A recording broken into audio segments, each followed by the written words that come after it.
Note cristalline in un silenzio sacro. Un concerto per nessuno che celebra la comunità, la storia e la musica.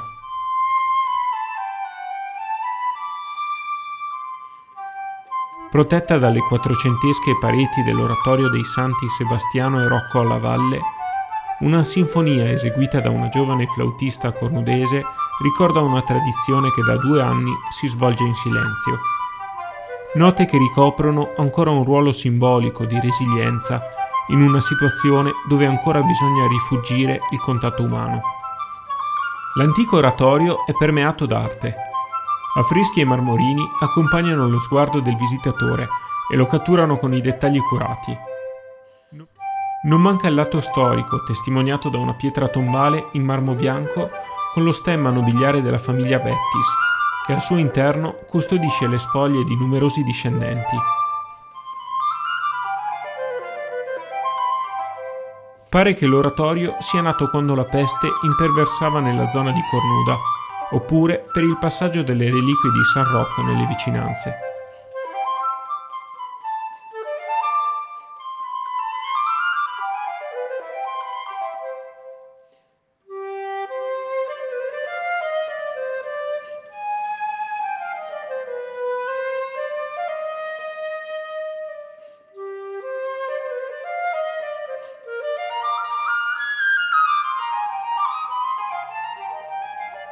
Non tutti sanno, però, che la chiesetta è intitolata anche a San Sebastiano, raffigurato negli affreschi, e ragion per cui questo concerto viene organizzato ogni 20 gennaio, giorno della sua morte.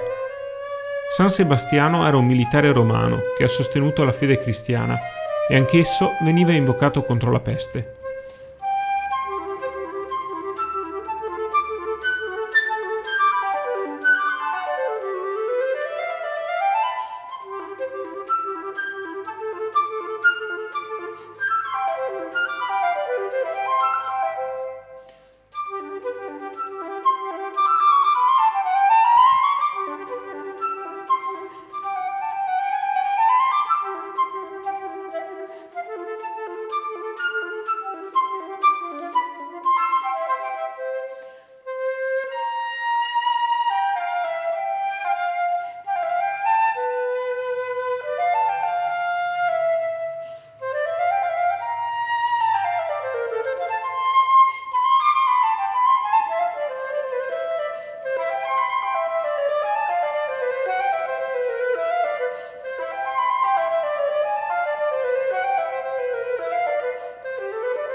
È un peccato che in questi ultimi anni, gli ultimi decenni, tutte queste chiese o oratori rurali siano un po' dimenticati. Sono invece degli esempi, degli edifici invece di grandissima importanza non solo storica, ma anche architettonica.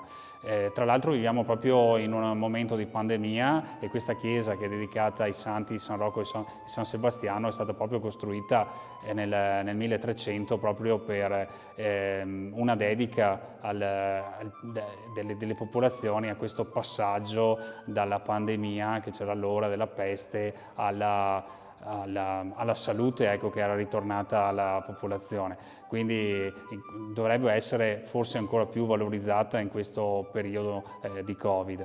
Certamente sono degli scrigni importanti che noi cerchiamo di valorizzare, in particolar modo negli ultimi 7 anni lo stiamo facendo nel periodo invernale con questi spettacoli, con questo spettacolo musicale, quindi il concerto di San Sebastiano, che è arrivato appunto alla 7ª edizione, e ogni anno raccogliamo questi giovani artisti a cui insomma riteniamo essere giusto dare importanza, che vengono a lietare una serata.